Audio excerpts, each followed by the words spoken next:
Papahinga. Ito na sa Udespe ata yung pinili. Ayos, ang ganda.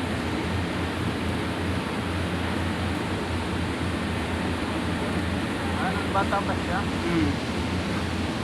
Pero hanggang ngayon na ano niya pa? Yung mga tropa ko magagaling po. Hindi nga pwede sa ano? Hindi pwede sa... Eh, pang Australia po ang kamay na mo yan. Mga kabakal. Mga bata pa to. Bitching ko. Nabaybas po. Baybas.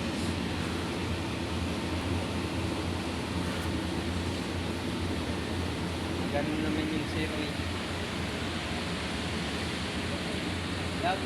Lagi mo na yun mag-comment si Roy. Ito yung katunog ni Bantag. Pinituran ko dati.